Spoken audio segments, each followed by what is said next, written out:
while. And I'd like to introduce our next guest by when he arrived here from Arizona at what was the airport called then? Pre-LaGuardia. Say it was called Galway Airport here in New York. And they asked him if he had anything to declare, and he said, nothing but school's out, I'm 18, and my genius. And that was Mr. Dunaway. In this book here, I'm holding No Blacks, No Dogs, No Irish, John Lydon's autobiography.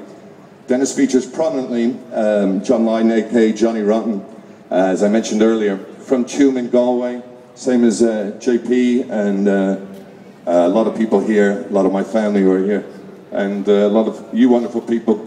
So if he hadn't written this London Irishman named John Lydon, family from Tuam, same village as us, if Dennis hadn't written that song then in Tucson, Arizona, when John Lydon auditioned for the Pistols in 1976 in the jukebox on the King's Road and sang I'm 18, and that's why we're all here today. He's a traditional entertainer.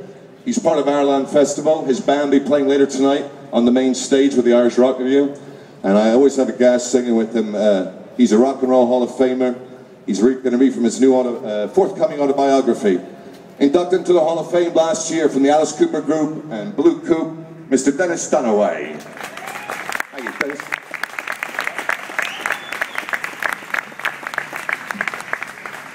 Thank you, Joe. Oh, I was on the inferior mic. Hello, everybody. Hi. Like I said when we were inducted into the Rock and Roll Hall of Fame last year, a lot of things happened over the years to rock and roll stars. One of them is you trade these in for these. This is a story about the Alice Cooper Group when we were struggling in Los Angeles. This microphone's sinking on me.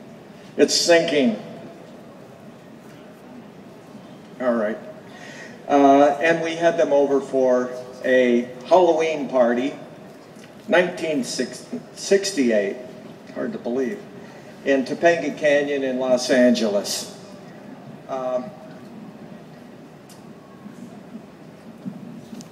They brought some friends with them, some, Arthur Lee from Love, who was gigantic in LA at the time, Paul Rothschild, their producer. And then the other people in this story are the Alice Cooper Group, Michael Bruce, Glenn Buxton, Neil Smith, and of course Alice and I. Here we go. The Doors came over for a party which had moved to the lower level of our old crooked house in Topanga Canyon. Norma had chalked in a large pentangle on the floor with a candle in the center. Eerie shadows danced on the walls. Morrison sat between Alice and Michael Bruce, and everyone sat in a circle and joined hands. Norma stared down at the flickering candle and asked everyone to be quiet.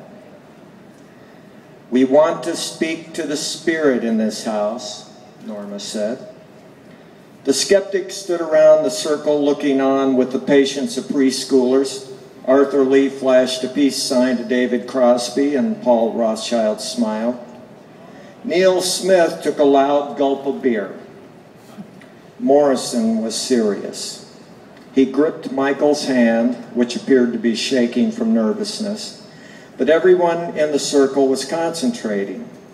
Alice's concentration seemed more like prayer.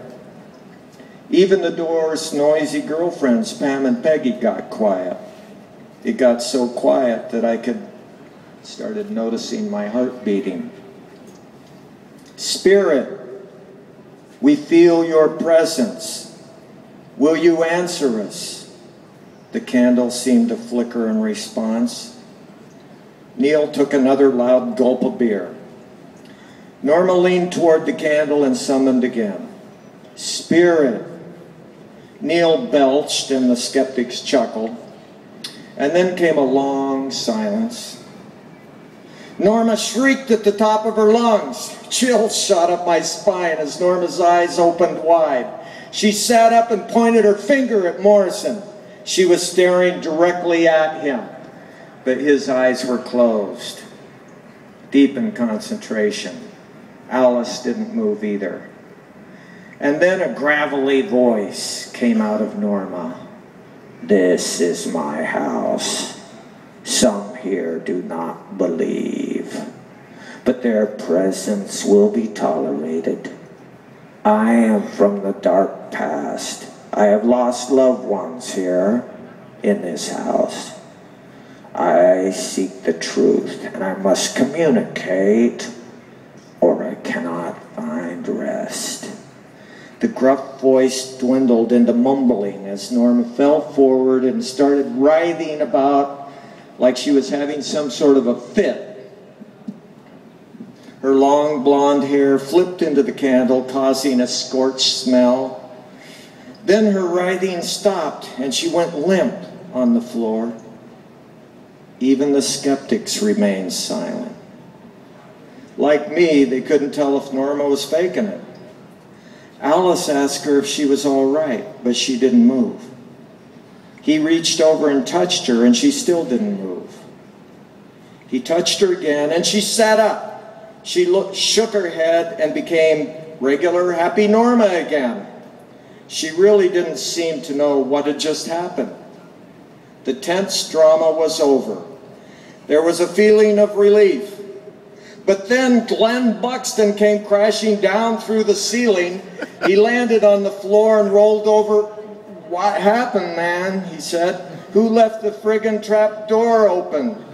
He had a scrape on his arm, but he was way more interested in showing everyone that he didn't spill a drop from his flask. Morrison wasn't the only one that believed the seance was real.